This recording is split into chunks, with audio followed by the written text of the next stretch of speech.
Buenas tardes, buenas noches a todos y todas.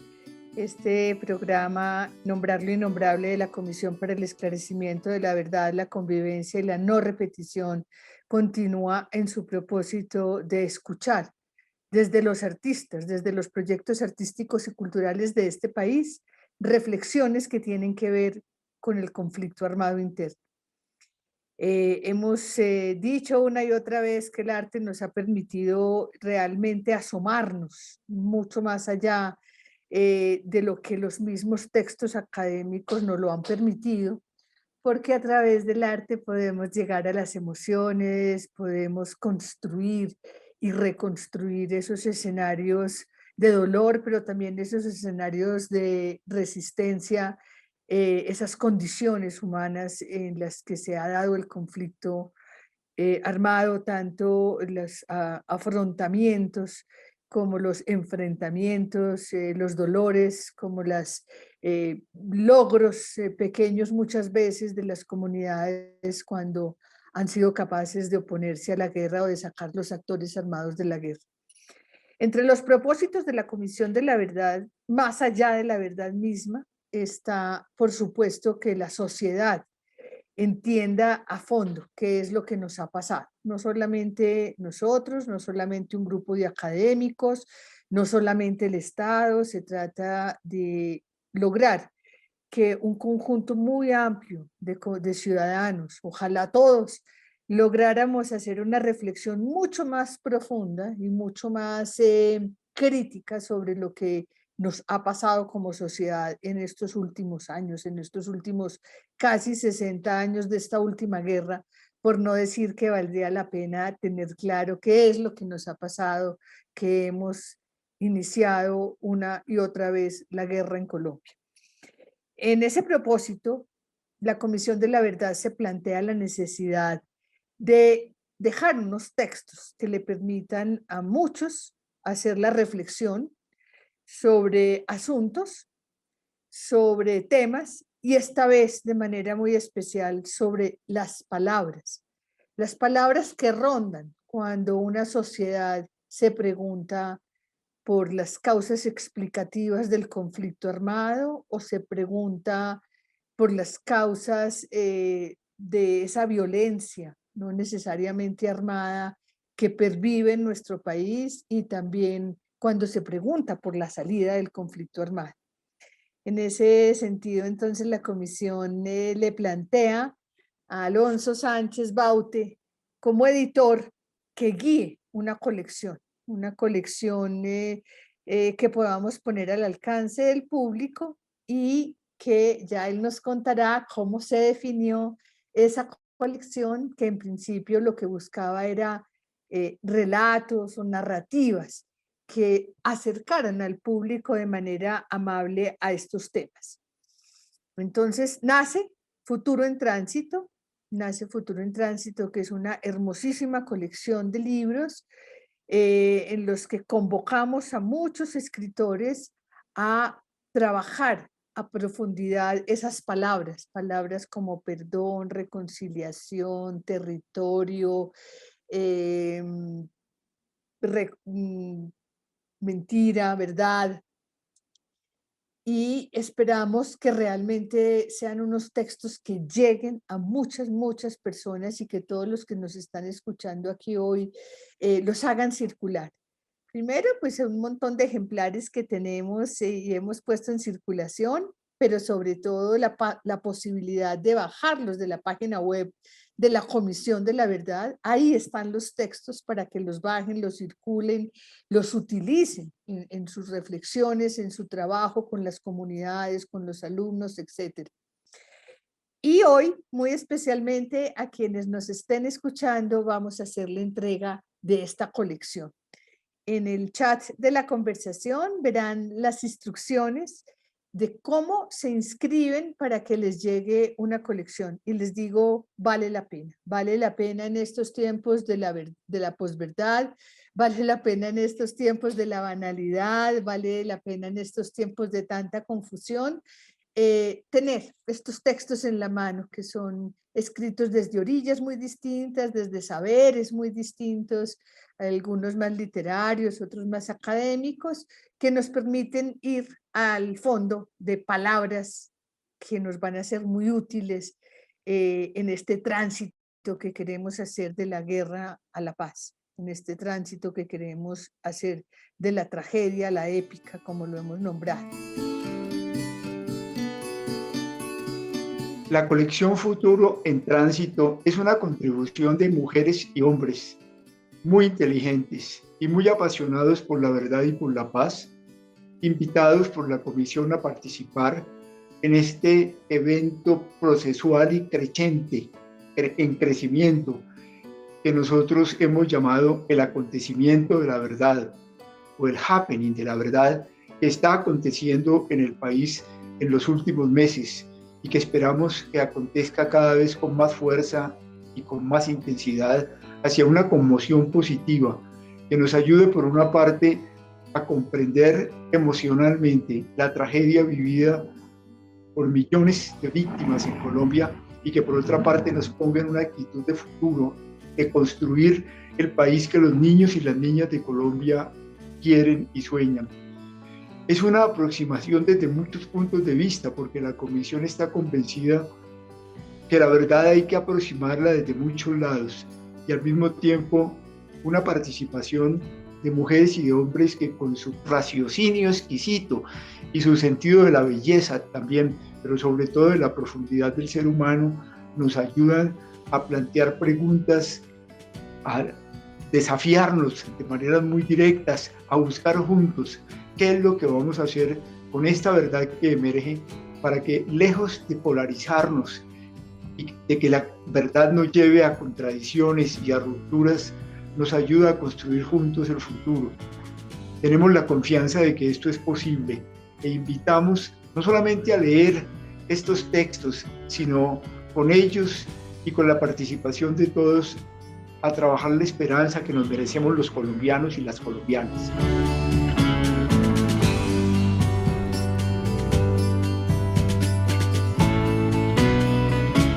Entonces, bienvenido Alonso Sánchez Baute, que es el editor. Bienvenida Tatiana Acevedo, que es una de las escritoras, de las personas que aportó con su reflexión, porque fundamentalmente son reflexiones profundas, a esta colección. Y bienvenido Jorge Giraldo, quien también aportó desde sus múltiples saberes y desde sus reflexiones sobre una palabra concreta. Alfonso, te saluda la comisión, te agradecemos de verdad ese trabajo hecho con tanto amor y con tanta inteligencia, porque cada texto es como un regalo para la vida y un regalo para estos tiempos. Quisiera que nos contaras cómo surge este proyecto, cómo surge esta propuesta. Lucía, buenas tardes. Muchas gracias por la invitación a nombrar lo innombrable.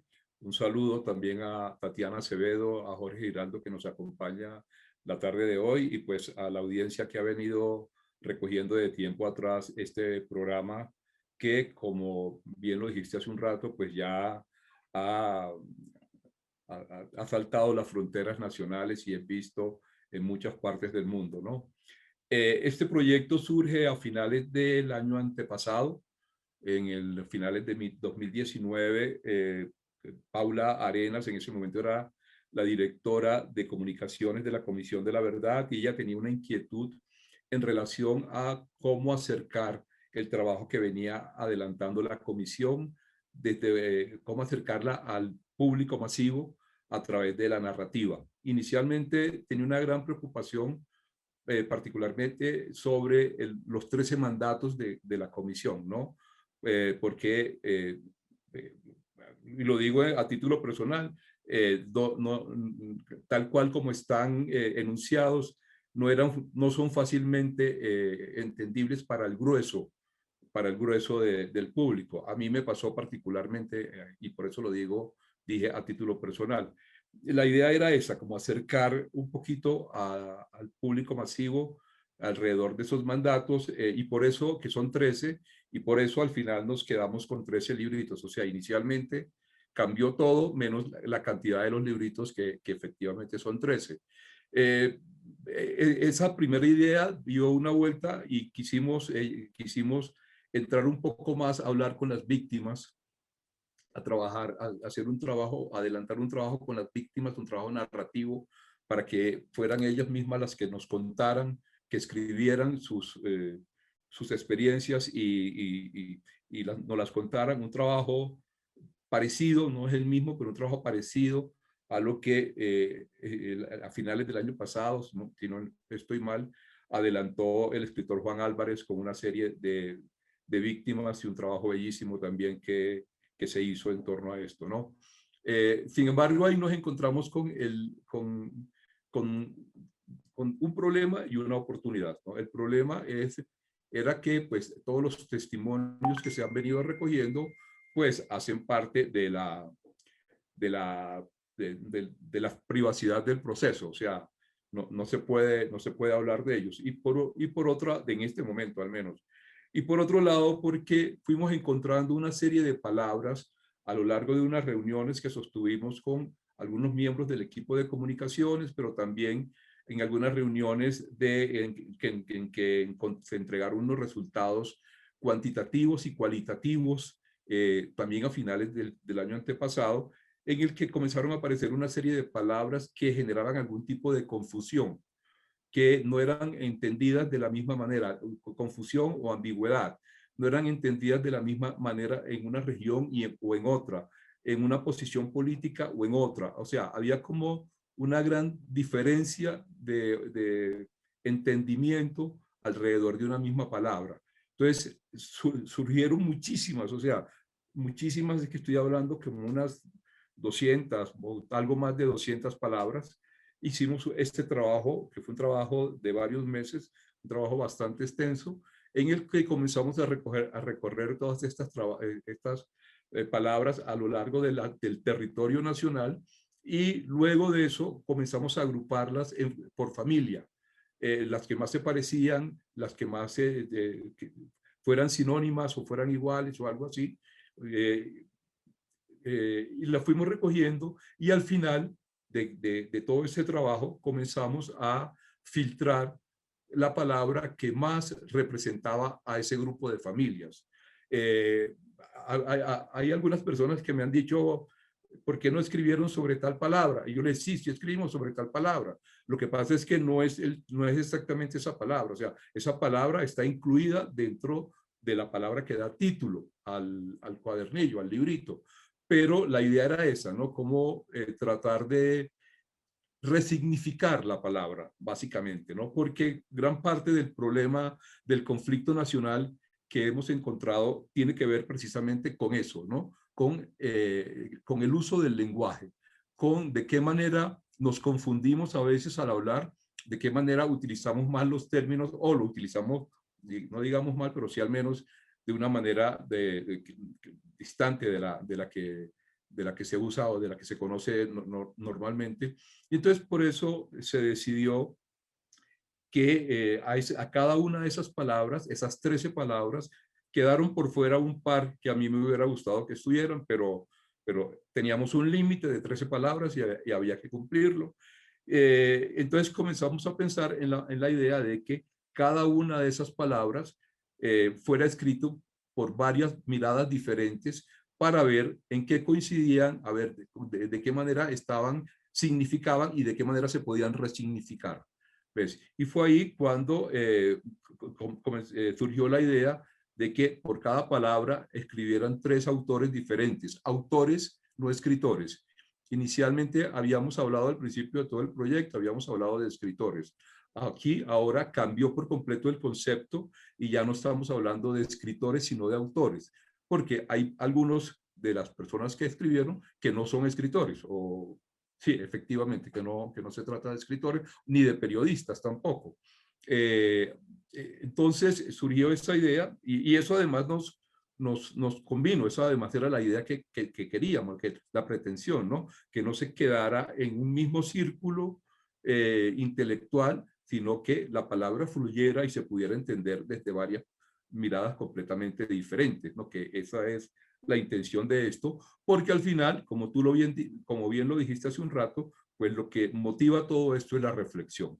O sea, como que al leer, bien sea uno de los 3 ensayos o los 3 ensayos o los 39 ensayos, pues de alguna manera eso nos genere al que lo lee algún tipo de reflexión, bien sea porque no está de acuerdo con nada de lo que lee o bien sea porque le aporta algo o porque tiene algún comentario y todo ese tipo de cosas al trabajo, ¿no? Entonces ahí vino todo eso. Después comenzamos también el trabajo de que no queríamos que eso se quedara en un determinado grupo poblacional. Entonces comenzamos el trabajo de recorrer mentalmente, haciendo una extensísima lista de los posibles autores por territorio, que fue lo primero que se hizo por el territorio nacional, tratando de cubrir pues la mayor parte del territorio nacional, porque obviamente eso es imposible hacerlo.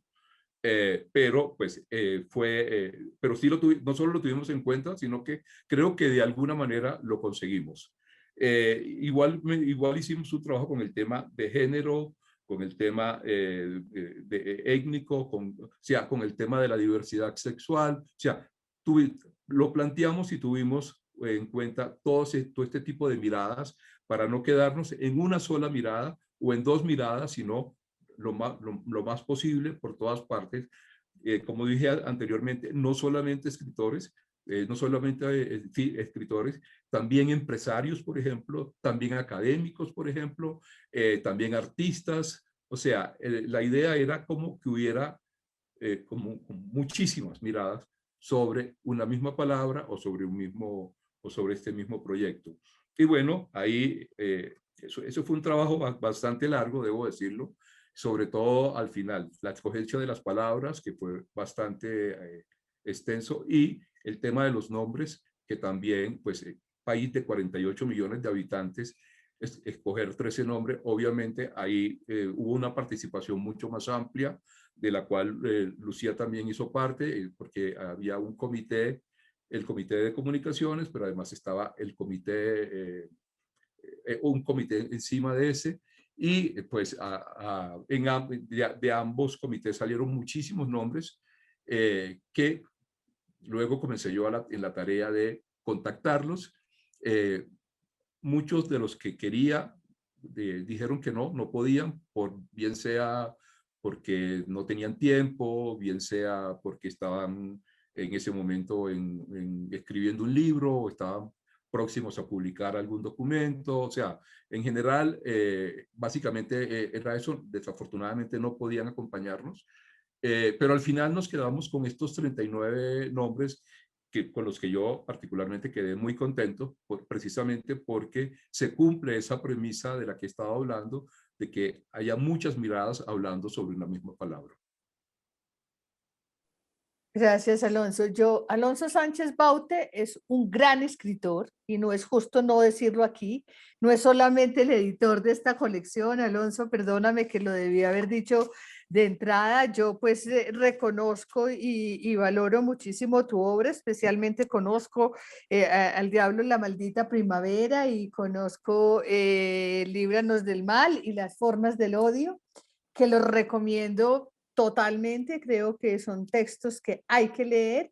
Y decía Jorge Giraldo ahora que había leído Leandro y que es muy bueno. Y yo le creo a Leandro y te creo a ti, de modo que están recomendados esos libros.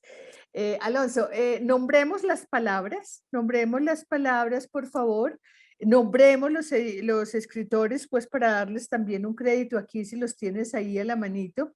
Y posteriormente les pregunto a los 3 si creen que Colombia usa mucho los eufemismos o es muy dada a nombrar de manera más suavecita o más camuflada los sentidos profundos de las palabras, o es una idea que tenemos.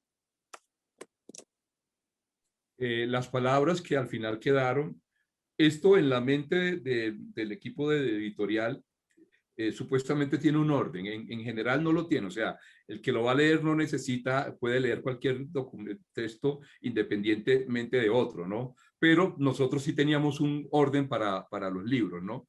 Y la idea era que cada palabra seguía a otra. Sí, efectivamente, había una primera palabra que es incertidumbre, que es lo que sucede en este momento, lo que estamos enfrentando en este momento en el país. No solo la incertidumbre desde el punto de vista de la situación de la pandemia, de la cuarentena, de que no sabemos en este momento dónde estamos efectivamente parados y qué es lo que viene, hacia dónde va todo esto que está sucediendo, sino también la incertidumbre desde el punto de vista del proceso de paz. Porque es exactamente lo mismo. Uno desde la actualidad y otro pues desde la situación real del país que en este momento sigue tratando de sacar adelante el proceso de paz que cada vez encuentra más y más problemas o dificultades para salir adelante. Toda esa incertidumbre se da en el territorio, que es el segundo de los libros, ¿no? Ese territorio está planteado desde tres miradas diferentes, que fue lo que quisimos buscar, que es el territorio como construcción social y como desarrollo cultural, básicamente, y buscaba ver la manera en que ayuda en la interpretación y la comprensión de las relaciones sociales vinculadas con la dimensión espacial, la comunidad y la coincidencia de valores. En ese sentido, invitamos a tres personas a que participaran a escribir de tres miradas el territorio. Uno, el territorio nacional, que lo escribió, ahorita me devuelvo para incertidumbre, el territorio nacional, que lo escribió Francia Márquez, el territorio desde el urbano, que lo escribió Tatiana Acevedo, y un tercero que nos llama también la atención es el cuerpo como territorio. Y por eso invitamos ahí a participar al coreógrafo Álvaro Restrepo, pues porque ha tenido todo ese manejo y tiene esta escuela de danza en Cartagena. Entonces, tenía una mirada también, queríamos una mirada también desde ese punto de vista. En incertidumbre, invitamos al exrector de la Universidad Nacional, Moisés Wasserman, que hace un planteamiento bastante extenso, bastante amplio y un muy buen texto sobre lo que estamos viviendo en este momento, sobre la incertidumbre. Invitamos a Larisa Pisano, que hizo una disertación sobre, desde la política, precisamente lo que hablaba ahora, el tema del conflicto nacional, y Damián Pachón, que es un filósofo tolimense, y que nos escribió desde la filosofía la incertidumbre. Luego de territorio, encontramos pues que en todo este territorio actualmente estamos enfrentando el fanatismo. Un tema de fanatismo un tema de fanatismo que implica una radicalización política, una intolerancia a las creencias y a las ideas ajenas y de alguna manera, entre comillas, una justificación de la violencia, ¿no? Entonces, ahí invitamos a tres autores también, que son Rodrigo Primi, Jorge Giraldo, que nos acompaña hoy también, y la escritora Melba Escobar. Para que se solucione todo ese tema del fanatismo, seguimos con la palabra acuerdo, que es una palabra que trata sobre la política, sobre el poder, sobre la movilización de voluntades, sobre el ejercicio de mediación, sobre distribución o ejercicio unilateral del poder, en fin, sobre muchas otras palabras que, como decía hace un rato, hacían parte de ese grupo familiar. Viene luego la palabra comunicación, a la cual invitamos, en la palabra acuerdo escribieron la politóloga Sandra Borda, el economista Julián Arévalo y la periodista Camila Zuluaga. Como ven, como dije hace un rato, no solamente escritores. Luego viene la palabra comunicación, que la idea era que hubiera un diálogo como un principio colectivo y una confrontación, diálogo polémica, y por eso invitamos a Jaime Abello Banfi, que es el director de la Fundación Gao, de la escuela, se me olvidó el nuevo periodismo, mejor dicho, Adriana Villegas, que es ¿cómo se llama? decana, no, directora de la Facultad de Comunicación de la Universidad de Caldas o de Manizales, y a Carol Ann Figueroa, también para una mirada un poco más fresca y más juvenil de lo que está pasando con las redes sociales y todo eso. Luego sigue la palabra diversidad, a la que invitamos a Laura Quintana, que a la filósofa Laura Quintana, al ambientalista Gustavo Wilches Chaus, porque la idea era ver la diversidad desde todas esas puntos de vista, y a el psicólogo Miguel Rueda, que escribió un artículo sobre la diversidad desde las minorías, en este caso las minorías sexuales.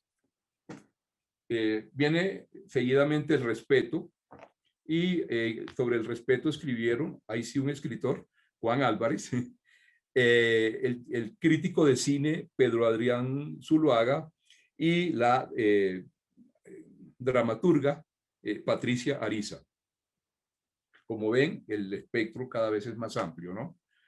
Sigue la palabra confianza, y al primero que quisimos invitar fue a un psiquiatra que nos informara desde la psicología, desde la psiquiatría, que nos explicara un poco más lo que sucede en la mente en relación con la confianza, particularmente en este país que es tan desconfiado, ¿no? Que cada vez la desconfianza es cada vez mayor, y que la desconfianza cada vez nos distancia del otro. Por eso esa mirada o esa negación de la mirada del otro, ¿no? Entonces ahí invitamos a Hernán Santa Cruz Oleas, que es un psiquiatra reconocido de la Universidad Javeriana, al economista, economista Diego Bautista, que lidera un programa que se llama Diálogos Improbables, y a la cineasta Laura Mora.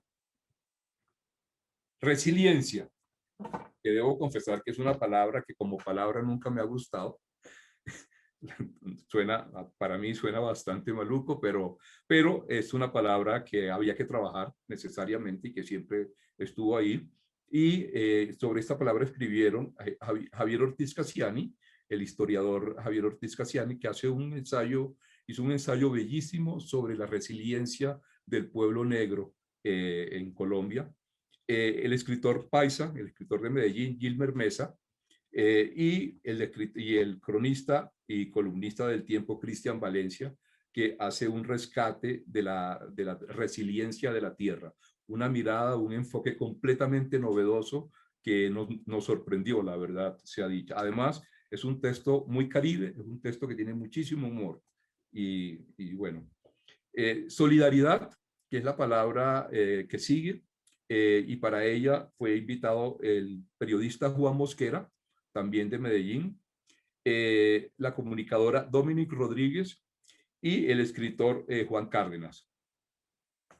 Sigue luego responsabilidad, y aquí tenemos a Bernardo Toro, al empresario Terry Weiss de Barranquilla, y a la líder estudiantil Jennifer Pedraza, que es la persona más joven, la persona más joven que escribió, porque además también tuvimos eso en cuenta, ¿no? El tema de la edad, que hubiera un espectro bastante amplio entre la juventud y los sabios de la tribu, digámoslo así. Sigue el perdón. En el perdón, en esta palabra escribieron Berta Lucía Fríes, que fue una víctima o es una víctima de la bomba que se puso en el Club del Nogal en 2003, en febrero del 2003, y que ha trabajado muchísimo en acercamiento entre las víctimas y los victimarios. El escritor Camilo Hoyos, con un texto bellísimo también, alrededor de lo que ayuda el arte para llegar al perdón, o la necesidad del arte para perdonar. Y pues un texto que ya ha sido bastante lo ha dado a conocer sobre el perdón, que es el ensayo de Carolina Zanini. Y por último, es algo que es, por eso la menor, pero no, realmente no llega. Por último, lo que suceda al final de todo esto, la dignidad de todos los colombianos, pues, en un país. Y ahí invitamos al editor grupo con la Juan David Rey, bióloga, si mal no estoy, si es bióloga, rectora de la Universidad y al periodista básicamente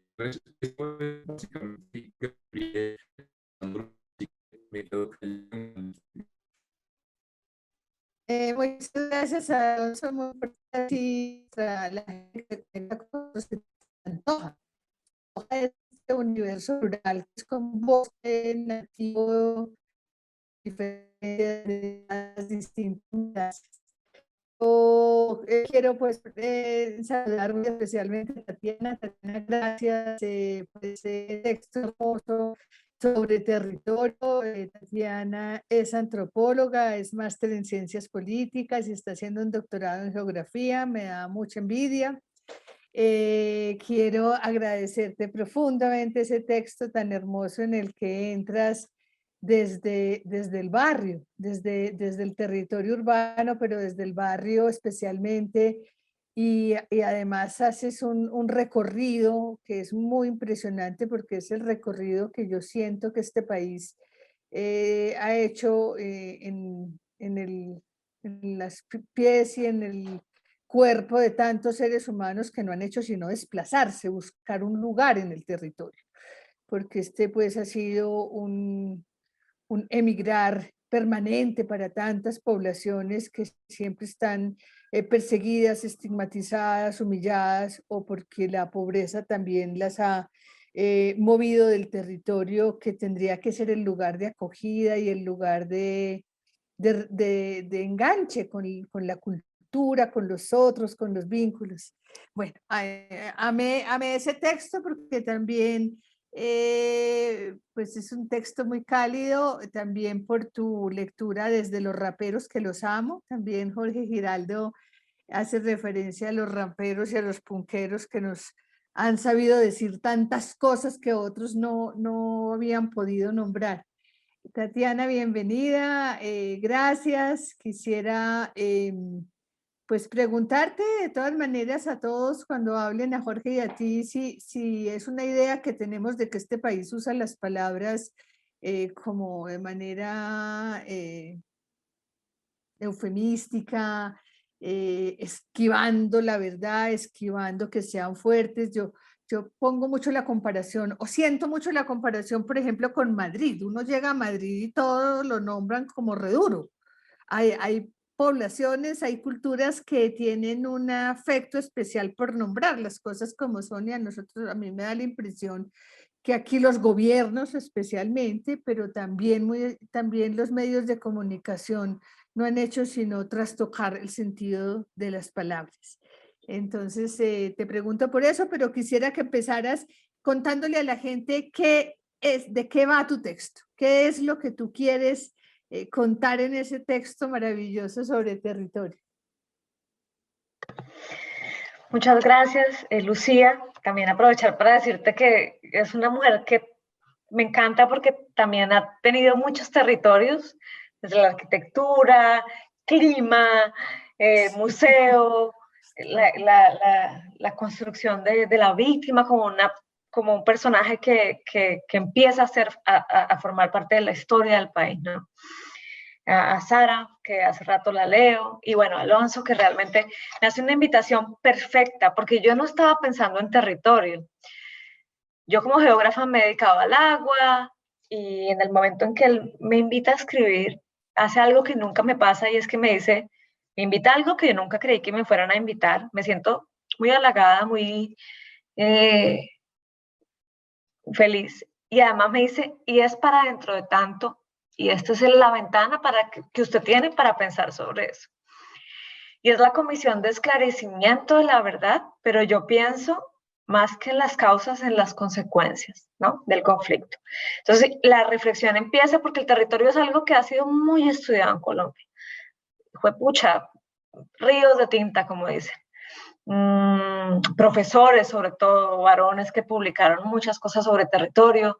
Ahí sí, movimientos sociales, comunidades que se reconocen en un territorio, pero yo empiezo pensando como en qué podría significar y en las consecuencias del conflicto armado para el territorio de mi familia, y el gancho y como el ancla para mí del texto es mi abuela. Entonces, y me permite ir hasta Ocaña, y que es toda la historia de la familia de mi mamá, al Catatumbo, y me permite mirar cómo en las consecuencias de una violencia que es del territorio, pero también familiar, se crean también otros territorios que es el barrio. Y ahí es donde, escuchando estas canciones en Buenaventura, pienso, listo, hay que marcar el territorio una vez uno llega a la ciudad. Y a mí siempre me gustó mucho la ciudad, y es finalmente lo que estudio hoy, porque en la ciudad uno va a cambiar, a empezar otra vez, a salirse de pronto una comunidad que lo está mirando, que lo está chismoseando. Entonces, el texto es sobre eso, sobre territorio, sobre empezar otra vez, que yo creo que es algo en lo que los colombianos somos muy buenos, en empezar otra vez, en reinventarnos. ¿Qué mujer quiere ser hoy, como decía esa propaganda? Volver a empezar. Y pasa por el Catatumbo, por Bucaramanga, que es donde mi abuela finalmente se muere y hace una vida, y también paso por historias en Buenaventura, donde estoy trabajando con mujeres de barrios de Bajamar y lideresas en la lucha por el acceso al agua, y por Barranquilla, donde llevo trabajando muchos años, que es una ciudad que me parece muy, muy, muy encantadora, donde también he estado trabajando sobre todo en el barrio Baristo Surdís, que me parece que da cuenta de muchas violencias y de muchos comensales, de muchos nuevos anclajes en un territorio para... Y me gustó mucho la pregunta de los eufemismos, porque yo creo que es una cosa muy tramposa. Yo sí creo, por ejemplo, cuando dicen la mano negra, uno lee muchos libros, las primeras comisiones de violencia, que era la mano negra, y como que, sí, claro, ahí uno dice, bueno, sí sería mucho mejor decir, no, esto se trata de unos señores, de unos ganaderos, narcotraficantes, el Ejército Nacional, que están haciendo un asesinato sistemático de este tipo de gente, de estos líderes, y esa es la mano negra, no lo vamos a usar más. Y así hay muchas cosas, pero me parece que es tramposo porque en los colombianos o en la región, bueno, de donde yo soy y en muchas otras partes también tenemos palabras para cosas muy duras, y nosotros decimos mucho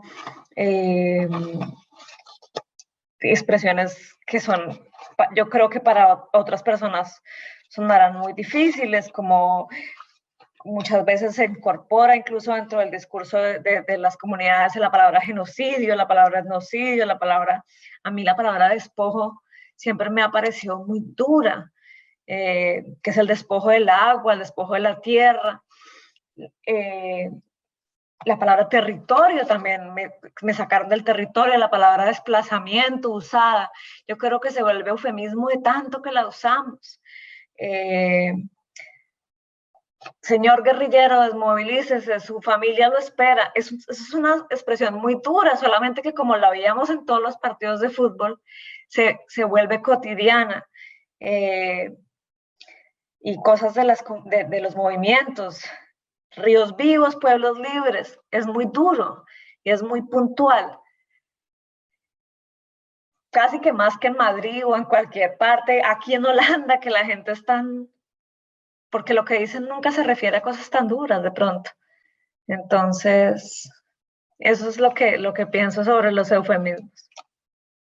Muy bien, me haces caer en cuenta de ese uso, sí, tan duro de las palabras a las que uno termina por habituarse posiblemente, es decir, dejan de tener sentido, y yo creo que uno de los esfuerzos grandes con esta colección es eso, es resituar los conceptos como en toda su potencia y en un valor ético, sobre todo, una reflexión ética y política sobre estas palabras.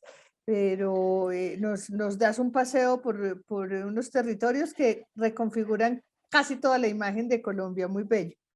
Jorge, bienvenido. Jorge pues es un filósofo, un gran filósofo, un hombre que nos ha ayudado a pensarnos mucho como país, como Medellín, como Antioquia también. Jorge hizo un ejercicio pues de aproximación a esas cosas también que han pasado y han transformado tanto la vida de Medellín desde la violencia, desde el narcotráfico, y pues está en la universidad hace mucho rato formando, en la Universidad de AFIT, formando también pensadores que son tan importantes en estos tiempos. Jorge, gracias por tu texto de fanatismo.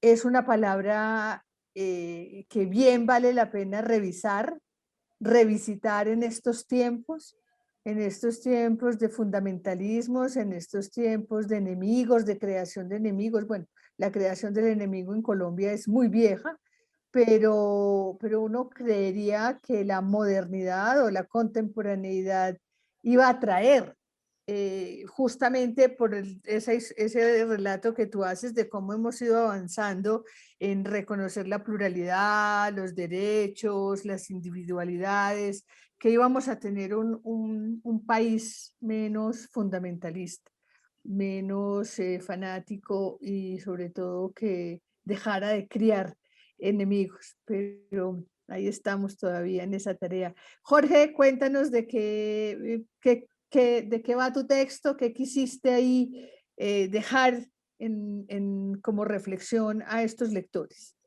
Y bienvenido. Bueno, muchas gracias Lucía, Alonso, Tatiana, la Comisión de la Verdad, pues por la invitación a participar en el proyecto de Futuro en Tránsito y bueno, por supuesto en este espacio de divulgación. Pues yo no sé muy bien, Alonso, por qué me invitó pues al proyecto, pero supongo que esto está vinculado en particular con mi libro Las ideas en la guerra, porque ese es un libro en el cual yo llamo la atención sobre un asunto que creo que no habíamos examinado mucho antes, y es que el tema de la violencia política y el tema de la guerra, del conflicto armado, está íntimamente relacionado con la manera como los distintos grupos sociales encaran sus propias ideas y las ideas de los demás. Y la invitación ya a concentrarme en un concepto tan preciso como el concepto de fanatismo, yo creo que me dio la oportunidad, digamos, de dar un paso más en esa reflexión. La palabra fanatismo es una palabra que nosotros no hemos usado mucho. Creo que hemos usado más palabras que pertenecen a la misma familia, como sectarismo. Es una palabra que usamos mucho en los últimos 70, 80 años. No solo a propósito de lo que llamamos el conflicto armado interno, sino también a propósito de lo que llamamos en Colombia, esto sí un eufemismo 50-50 más o menos, como decía Tatiana, la violencia. En la violencia, pues digamos, el sectarismo religioso, el sectarismo político. Yo creo que el término fanatismo es un término que va a ser muy importante para uno de los propósitos que este país se trazó y que digamos, está entre las tareas de la Comisión de la Verdad, que es la no repetición. Y no deja de ser preocupante que en medio de los dos procesos de desmovilización, de reincorporación de combatientes más grandes de nuestra historia, el del 2005 de paramilitares y el del 2016 de las FARC, estemos viendo tantas expresiones de fanatismo en el país. Yo creo que eso en parte tiene que ver con el hecho, tiene el lado positivo, digamos, de que el hecho de que muchas regiones del país se hayan pacificado, hayan logrado niveles de tranquilidad que hacía décadas no conocían, nos permite volver al debate de la palabra, al debate del discurso. Y a lo mejor en esto voy a una cosa que has insinuado en tu introducción. A lo mejor ahora nos estamos diciendo cosas que antes pensábamos pero no decíamos. Probablemente antes hablaban los actos de violencia, hablaban los fusiles, y ahora digamos que hay menos fusiles y que hay menos expresiones, digamos, de violencia política, porque yo creo que en eso realmente hemos mejorado con el Acuerdo de Paz del 2016. Muchos sectores sociales y muchos sectores de la dirigencia política se atreven a decir, a dar la cara y a sostener opiniones que probablemente antes no se atrevían a expresar. La conversación sobre el fanatismo también es muy importante porque yo en mi texto trato de mostrar que el fanatismo tiene hay una línea muy delgada entre cosas que nosotros apreciamos como buenas y esta desmesura y este extremismo que representa el fanatismo político. Y es que por eso el título de mi ensayo es El ideal feroz.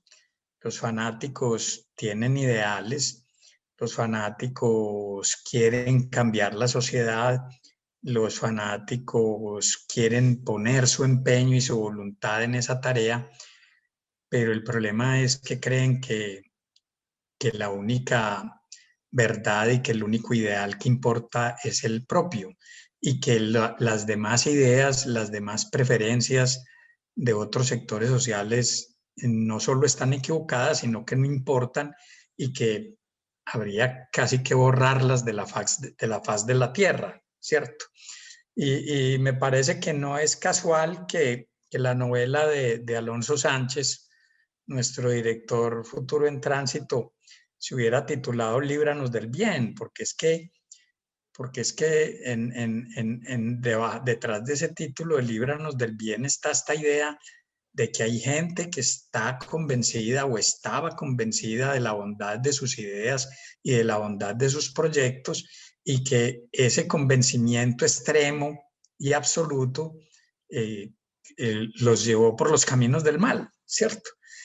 Entonces a mí el título de la novela me parece, si no le hubiera puesto a Alonso ese título a la novela, a lo mejor así yo le hubiera puesto mi título a mi ensayo sobre el fanatismo, porque el fanatismo, digamos, se mueve en esa línea delgada. Y termino diciendo que manifestando, digamos, mi acuerdo con Tatiana, si la entendí bien, en que esta es una sociedad, digamos, que sí, a veces usa eufemismos, pero a veces usamos términos muy duros. A veces usamos los términos que son, pero los usamos como mantras, los trivializamos y perdemos como el sentido profundo que tienen esos términos y que tienen esas categorías. Y yo creo que en gran parte el problema de tantos equívocos en el uso de los términos proviene de lo poco que hemos conversado. Es decir, de que hemos mantenido islas, y esto se está agudizando ahorita con los medios sociales y con la polarización política, y es que vamos creando en las que no conversamos sino con los que estamos de acuerdo y con los que conversan parecido a nosotros y tienen unas pintas más o menos parecidas a las nuestras y unas historias más o menos parecidas a las nuestras. Entonces, probablemente lo que haya pasado es eso, y por eso también nuestro lenguaje y nuestro léxico se ha fragmentado tanto, porque es la manera como se expresa el hecho de tener un país tan fragmentado, ¿cierto? Y creo que es uno de los retos pues, que nos viene adelante ahora, porque yo he tenido oportunidad de decírselo a los comisionados. La comisión tiene un mandato, pero las tareas de la comisión, por la no repetición, por la verdad, por la reconciliación, son tareas que nos quedan para muchos años por delante. ese es un poco el planteamiento, digamos, ahorita, casi un año después de haber escrito el texto y a propósito de la conversación que estamos teniendo. Gracias, Jorge. Yo siento un poco que hay una bipolaridad en este país, porque, pues como decía Tatiana, al mismo tiempo que usamos los eufemismos, también desgastamos las palabras que nombran el horror de manera tan cotidiana. Y como decía Jorge, pues aquí ha habido momentos de polarización brutal, pero también hay y lo dice en el texto, aquí también ha habido y hay pensadores y hay movimientos y hay un trabajo por construir la pluralidad, el reconocimiento del otro. Este es un país. Hoy justamente estábamos escuchando a las FARC en un reconocimiento impresionante. Los acabamos de oír en un reconocimiento en Caldono. Es decir, se están dando unas conversaciones que jamás se habían dado, pero al mismo tiempo hay otro país que sube el tono, mejor dicho, mientras más posibilidades aparecen desde el territorio, esos diálogos tan hermosos de las comunidades, de los líderes sociales, de tanta gente que está buscándole una salida, pareciera subirse el tono de los fundamentalismos. Entonces tú dices, no hay una sola beta, no hay una beta solamente, sino que aquí ha habido pues también todo ese esfuerzo y ha habido esfuerzos de paz y esfuerzos de diálogo. ¿Tú qué crees, Jorge, que sea necesario para avanzar realmente, como un poco también lo enuncias en tu texto, avanzar hacia una sociedad que sea capaz de reconocerse y valorarse en la diferencia? Creo que hay muy importante que recordaste esa parte de mi texto, ¿no? Porque yo creo que nosotros a veces, yo creo que es parte, ha sido necesario, digamos, contar, llamemos la versión más dura de nuestra historia. Y en ese sentido, yo creo que nosotros no hemos sido, no hemos disfrazado la realidad. Ahorita Tatiana hablaba de las comisiones de memoria y hay un profesor, el profesor Jefferson Jaramillo de la Universidad, de la Pontificia Universidad Javeriana, que hizo, creo que su trabajo doctoral sobre las comisiones de memoria en Colombia, y nosotros tenemos comisiones, tenemos alrededor de por lo menos 6 grandes comisiones nacionales desde 1960 y otro tanto de comisiones regionales, ¿sí? Este es un país que tiene una memoria, este es un país que tiene un relato, hasta cierto punto, uno pudiera decir una historia negra, pero en los últimos años algunos académicos y algunos escritores han tratado de mostrar que este país también tiene otra historia. Yo creo que es parte de lo que tenemos que recuperar. Este país también tiene una historia de guerras, pero tiene una historia de muchos procesos de paz. Yo creo que es probable que en el mundo, por lo menos en tiempos recientes, que es donde yo he llevado cotejos estadísticos, este es el país que más procesos de paz ha hecho, ¿sí? Y esa historia hay que rescatarla. Hay que rescatarla para mostrar que aquí hay odios y hay rencillas y hay disputas, pero aquí también ha habido muchos momentos de acuerdos, de negociaciones, de transacciones, y eso es una cosa positiva, es decir, recuperar esa parte de nuestra historia, ¿sí? No pensar, porque yo creo que el relato de que este ha sido un país solo de guerras y solo de violencia, ese es un relato, es una media verdad, y las medias verdades pues son medias mentiras o a veces mentiras completas. Entonces yo creo que esa es parte de lo que hay que hacer. Y lo otro es estos esfuerzos que estamos haciendo, yo creo que es la persistencia. Yo creo que la polarización nos fatiga, a veces nos hace perder la esperanza, pero yo creo que tenemos que persistir en los caminos del reconocimiento, del diálogo, y que hay momentos duros. Yo creo que ahora hay gente que está dolida, que tiene rabia. Creo que eso no carece de razón. pero hay que dar tiempo para hacer esos duelos, para hacer esas catarsis, esas descargas, e insistir en que siempre vamos a tener la posibilidad de conversar, ¿cierto?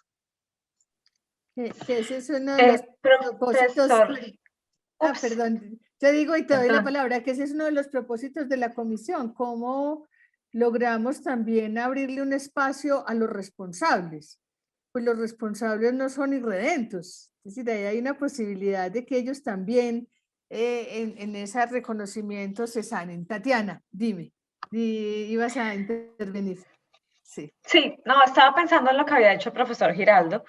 Yo leí su texto y bueno, me encanta cómo empieza con ese Boyacá previo a la Guerra de los 1000 días. Y bueno, y esa propuesta de la reconciliación de las ideas. Y yo sí veo algunas ideas y algunos fanatismos.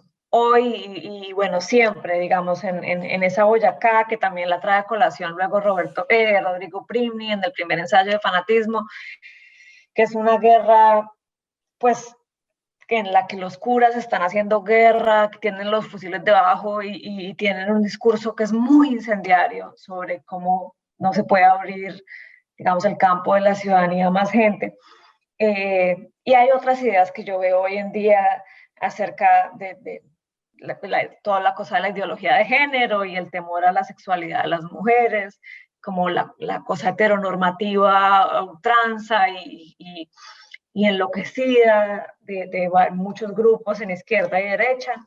Hay racismos estructurales contra pueblos afros, contra pueblos indígenas, que son encarnados con digamos, siglos de pensar así. Pero, y eso sí, uno puede decir, listo, reconciliación de las ideas, hablemoslo. Pero hay otras cosas que yo no siento que sean reconciliación de las ideas.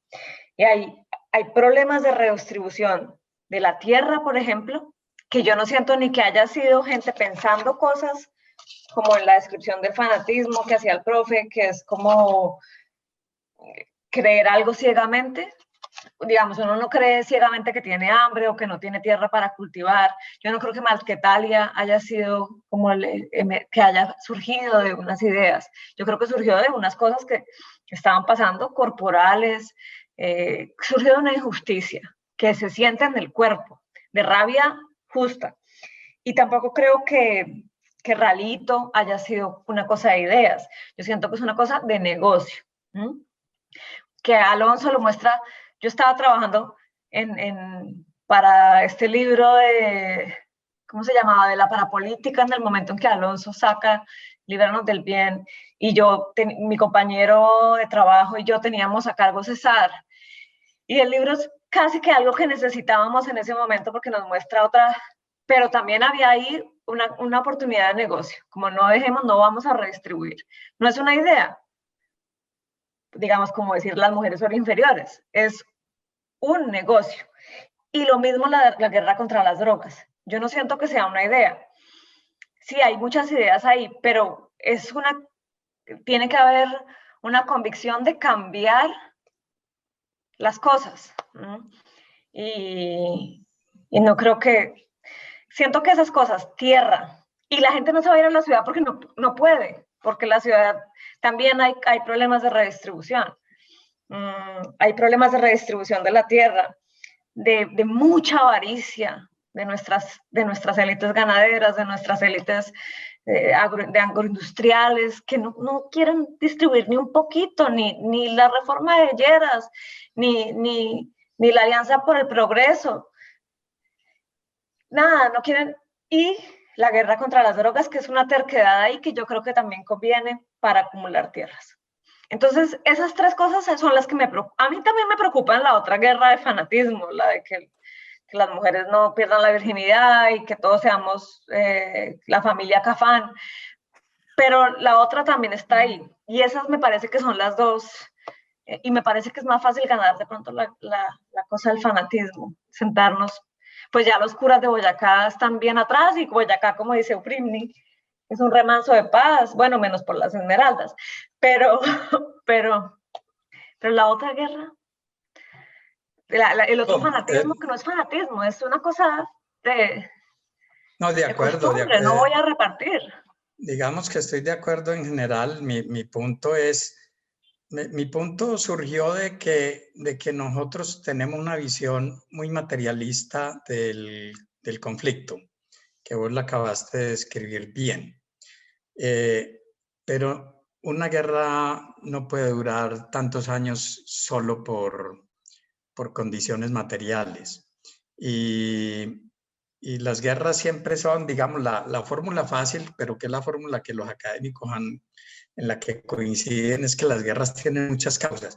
Una parte de esas causas es las ideas y la manera como se configuran las ideas. Por supuesto que también hay intereses y hay derechos en pugna que se prolongan a lo largo del tiempo. En eso estamos de acuerdo. Y en apreciaciones particulares, por ejemplo, como el caso de Marquetalia, yo creo que Marquetalia es un producto del fanatismo del Partido Comunista, para decirlo con todas las letras. Así como nuestra violencia de los años 50 fue un producto del fanatismo de sectores ultraconservadores, detrás de los cuales estaban algunos sectores del clero. Es decir, ahí yo creo que podemos tener diferencias, pero en que en los conflictos también hay elementos materiales, intereses en pugna, derechos en pugna, por supuesto que sí. Yo creo que el punto, y eso es lo interesante, que se haya incluido la palabra entre las 13 palabras, es que no, es muy difícil generar diálogo, es muy difícil generar acuerdo si sentamos a que lo que ellos, que sus convicciones son absolutamente ciertas y que no están sujetas ni a verificación, ni a revisión, ni a crítica. Yo creo que ese es un punto a favor que tiene la palabra entre ese catálogo. En estos días estamos haciendo un trabajo muy bello con maestros de crear unas herramientas pedagógicas de manera conjunta con ellos, de co-creación. Y decíamos que en la escuela hay que trabajar mucho más la deliberación. La escuela no entrena en la deliberación, en la confrontación de las ideas. Al contrario, muchas veces las evita o las castiga. Y yo creo que en esta guerra el factor de construir enemigos hace el puente entre lo material de la guerra y lo ideológico, ¿no?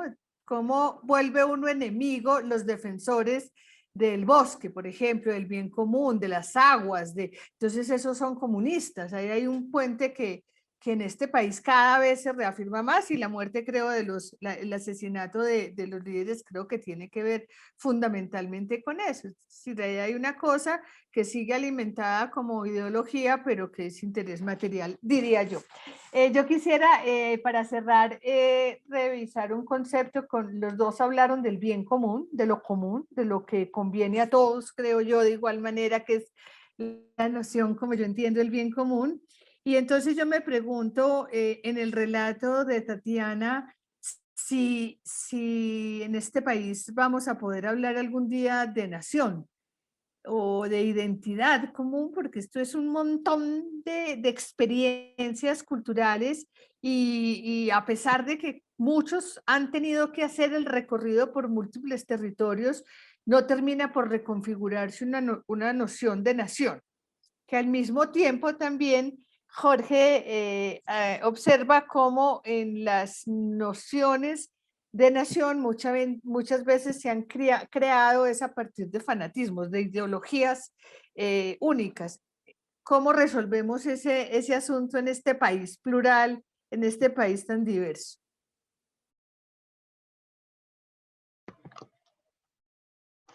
Pucha, es una pregunta súper bonita. No venía Tatiana, preparada para la pregunta de nación. Si quieres me adelanto un poquito. Creo que sí, señor, dale.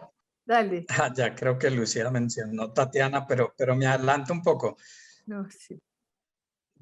Yo no creo que nación sea un ideal hoy. Yo creo que nación era el ideal moderno, el ideal de crear una identidad fuerte alrededor de una lengua, alrededor de probablemente de un grupo étnico, que ya nos dimos cuenta que nunca era uno, sino que era uno dominante, como ya lo encontramos en Francia, o como ya se hizo evidente en España. Yo creo que ese tipo de identidades fuertes pertenecen a las ideas modernas, y que eso no es lo que procede hoy. Hoy, en los últimos 20, 30 años, tal vez un poco más, estamos hablando de acuerdos básicos. Algunos dicen esos acuerdos giran alrededor de la constitución política o del tipo de régimen de gobierno que nos damos. Puede girar alrededor de un patrimonio simbólico, yo en eso creo. Como decía Albert Camus, de quien se está celebrando un aniversario este año, un aniversario redondo, que no recuerdo cuál es. La patria es la selección de fútbol. Ese elemento simbólico es muy importante, lo que construyen los artistas, lo que construyen los artesanos, lo que ofrecen los deportistas, entra a ser parte de ese acervo y nos une. Entonces yo creo que no hay que ser muy ambiciosos como para volver a decir, construyamos una nación como la que hicieron los ingleses o los franceses o los norteamericanos. No, ellos están de vuelta a reconocer que hay diversidades, que hay distintas lenguas, que hay distintas culturas, distintas etnias. Están estas nuevas identidades de las que hablaba Tatiana ahora, de identidades de gustos culturales, de inclinaciones sexuales, un fortalecimiento de identidades alrededor del género. Entonces creo que es por ahí la cosa. Gracias, Jorge. Tatiana. Bueno, es una pregunta muy chévere porque uno la mira por dos partes. Yo creo que sí, la nación, porque hay gente que dice, no, no somos una nación, no somos un Estado. Y es solamente el hecho que uno diga, el Estado me abandonó, quiere decir que alguien le dijo que uno pertenecía a un Estado, ¿no? Que alguien lo dejó. Y a mí me parece, bueno, desde el colegio hay cosas duras, como el colegio, la historia que nos enseñan a todos, donde no hay afro, donde los indígenas es la conquista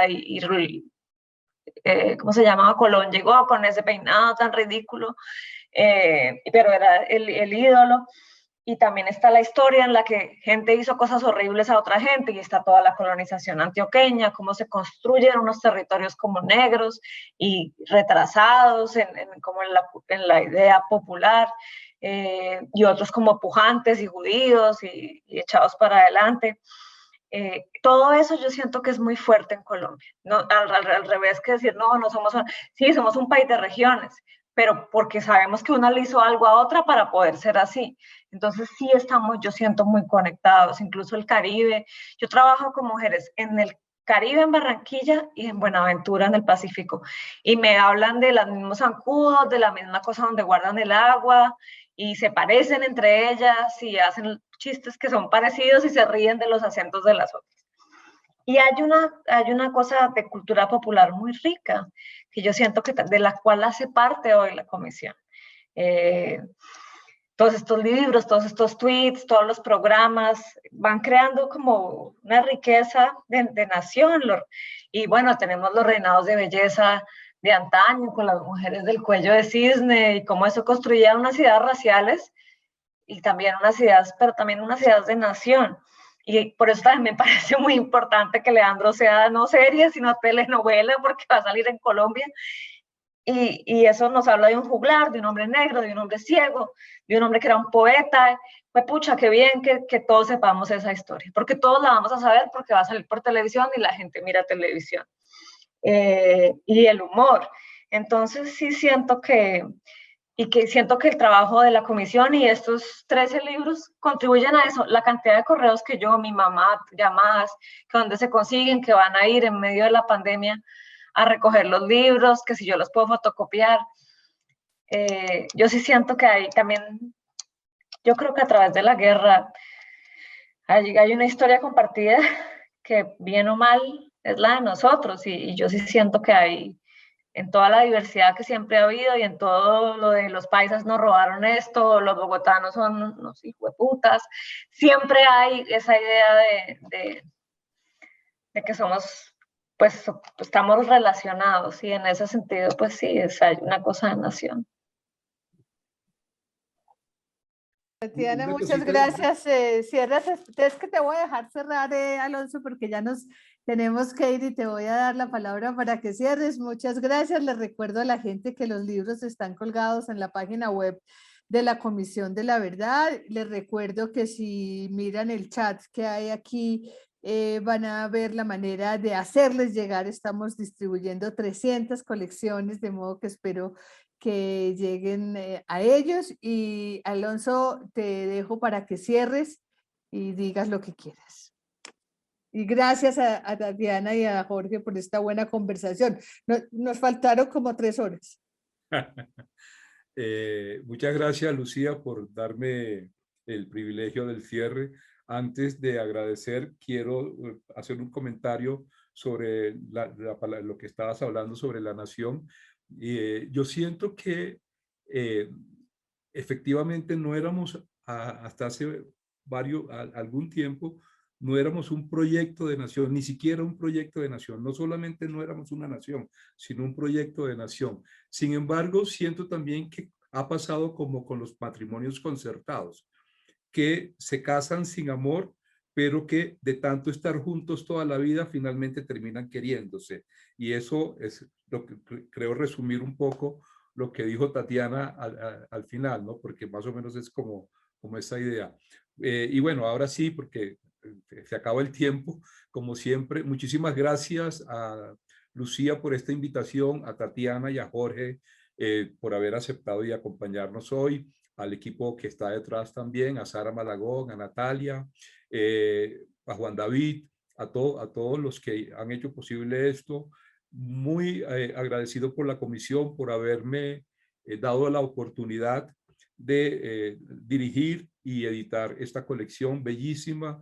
Y quiero resaltar a los colombianos en general sobre esta colección, que es un trabajo que se hizo, pero con todo el detalle, con toda la pasión, con todo el amor, que cada cosa que se escribió y que se decidió alrededor de los libros, de la colección, los colores, los colores, el formato, las carátulas, todo fue muy pensado y todo fue giró alrededor como de esa pasión, ¿no? De un trabajo con mucho amor, es lo que quiero resumir, ¿no?